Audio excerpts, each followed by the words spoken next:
There's exactly one thing all humans have in common. From the moment we're born, we have a destiny. We are going to die. To make bad news worse, death doesn't seem pleasant.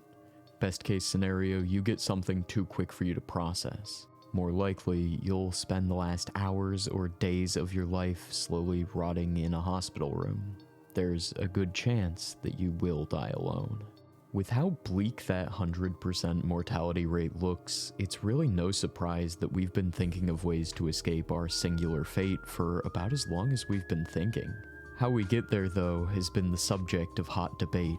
Is it enough to die and hope that there's a life to come? Should we rely on legacy and genes to carry our memory? And how does all of that measure up in the face of a slowly dying universe? These questions approach immortality from many different angles, but in the end, they all ask the same thing. What does it mean to live forever? First of all, it would probably be best to explain what it means to die, know your enemy, and all that. Unfortunately, if you thought that question would have a simple answer, you are sorely mistaken. Even the most straightforward understanding of death as the moment when the biological functions of the body cease is riddled with gray areas.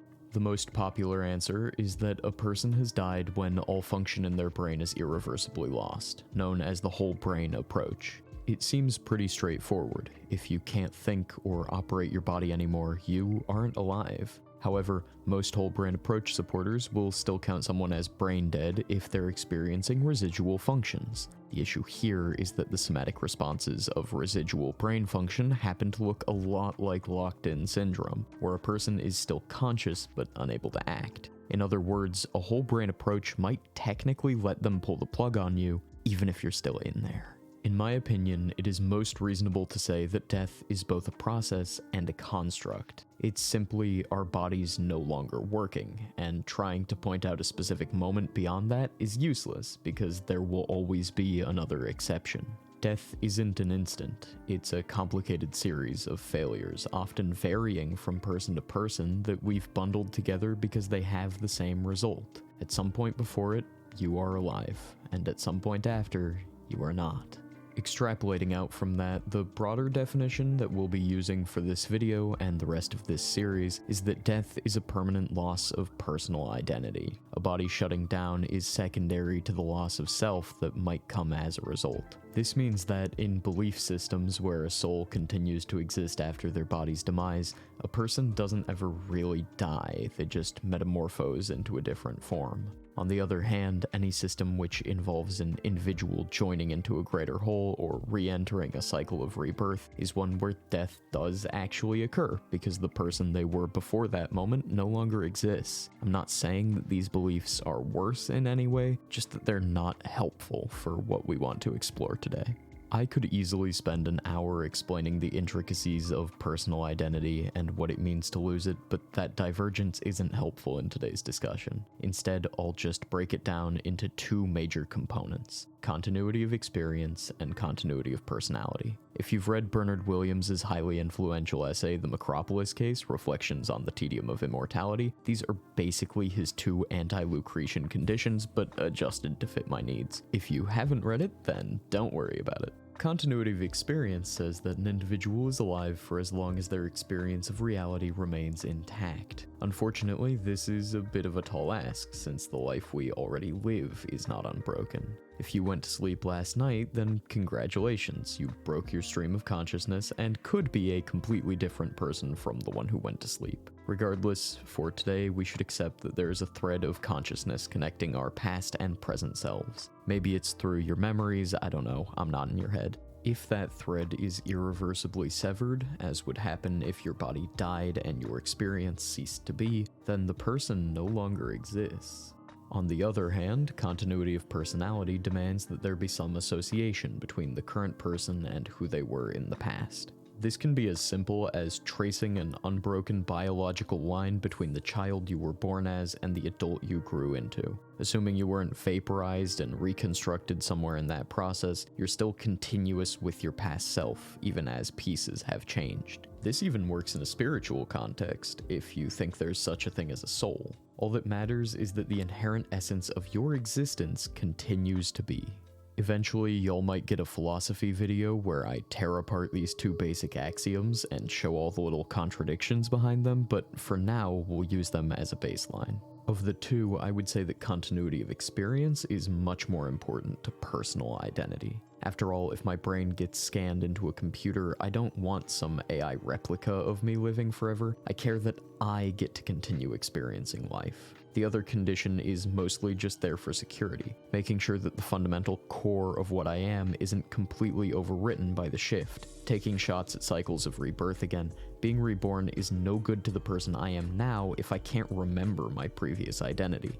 If I want to continue being myself after I gain immortality, I have to be able to remember who I was before it. Out of all the things I read for this massive project, probably the most influential has been Jason K. Swedene's 2009 book, Staying Alive: The Varieties of Immortality. He really dissects the problems with living forever from every angle, and he does it a lot more in depth than I do. So if you like this video, please go give it a read. Regardless, the reason I bring it up now is because I think Swedene's early comments about death bear repeating here. At the very start of the book, Swedene argues that death will always be impossible for us to fully understand because of the fact that we can't experience it while we're alive. It sounds obvious, but death is something we only ever see secondhand. We describe it as it relates to others because, as the proverb goes, dead men can tell no tales.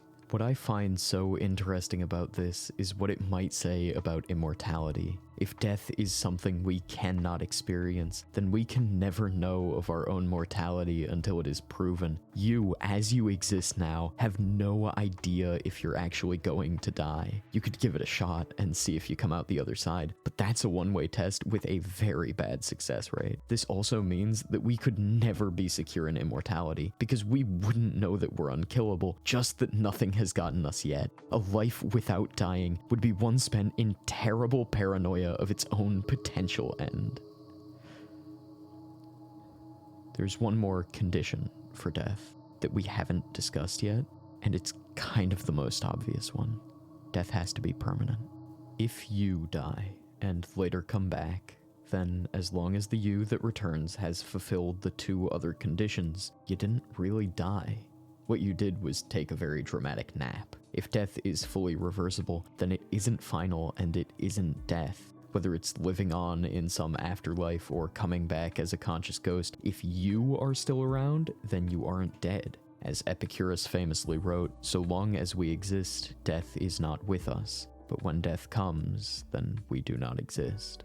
With death defined for our purposes, it's time to flip the coin and talk about its inverse. What do we mean when we say that we want to live forever?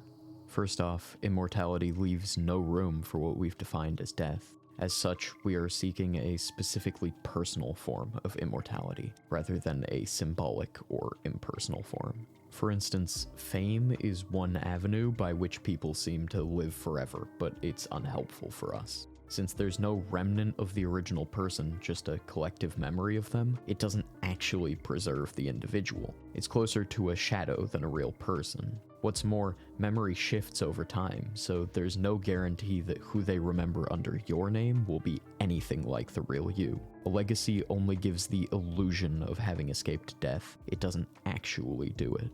We could count on spiritual immortality. If there's any truth to religious belief where a person dies and then goes off to some other world that's just Earth, but more or better, then our problem is solved. As long as there's no loss of personal identity, like in Homer's depiction of the underworld where spirits are inhuman unless sacrificed to, we have nothing to worry about. There is one pesky word running through that paragraph though. If. Despite how long humanity has hunted for evidence, we still have no concrete reason to believe that there's a life after this one. If you like to stake your claim in faith, more power to you, but I can't say that I'm convinced. Which, of course, brings us to prolongevity and earthly immortality. The best avenue forward, as I can see it, is to keep living in this world. If we can sustain human life indefinitely, we never have to face the uncertainty of the grave and can continue to exist as we do now into the future. It really seems like the best of both worlds. But there is always a but. This idea is just as fanciful as believing in an afterlife. Human life does continue to extend with every generation, but it's not extending fast enough to save any of us. The idea of achieving the longevity escape velocity is still a pipe dream, and while there's better evidence for it than the existence of an afterlife, that really isn't saying much. Until DNA replication damage and average aging can be stalled, prolongevity just isn't in the cards. And besides, all we're looking at is a longer lifespan, not necessarily reduced aging. Like Tithonus in Greek myth, achieving the longevity escape velocity would probably leave us to degrade in an eternal, youthless life. Swedene even argues that continual aging inherently brings a loss of individual identity, as a collapsing mind is hardly better than a brain-dead one. Extending out to a larger scale only makes a pursuit of earthly immortality seem more frivolous. We live in a universe of entropy, and trying to fight that is pointless. The universe will run out of energy, and when it does, there's nothing we can do to escape it. While working on this project, I ran into a short story called The Last Question by Isaac Asimov. For those of you who haven't read it, it follows an immortal, hyper-advanced humanity as they try to find a solution to entropy. People keep asking this interdimensional supercomputer they've built, called AC, what they can do to stave off the end, and it can never give them an answer. In a biblical callback, the story ends with the computer recreating the universe with the words, "Let there be light." I think there's something beautiful in the implication of that last line. Entropy is the inherent universal process of destruction, and the only solution that could ever oppose it is creation. Making things is itself a form of immortality. It's much closer to fame than prolongevity, and certainly doesn't meet any of our criteria for personal immortality, but I think that's okay. Something Swedene said that really stuck with me, even a year after reading his book, is that creativity is a response to death. Creation is tearing out a part of yourself and putting it into a work that other people will hopefully see. Most artists die with their work known only to a few people, and we make things anyways because it's a way to leave behind a piece of ourselves. What does it mean to live forever? I'll be entirely transparent, I don't think it's a question you can answer. There's just too much uncertainty about everything, and trying to untangle it all only makes it harder. The dream of personal immortality is probably impossible, but that doesn't mean we should stop having it. We all want more time, right? Speaking of which, I think that's mine for tonight. I know, not the most satisfying conclusion, but you watched a video about the biggest question of them all. I really don't know what you expected. This isn't the end of our discussion about immortality, even if it is probably impossible. I didn't spend almost a year and a half researching the topic to only talk about it this much. In the meantime, though, keep an eye out for other topics. I've got some really fun ones on the way, and you're not going to want to miss them. Until then, I'll be right here, getting ready for next time. Thank you for watching, and see you soon.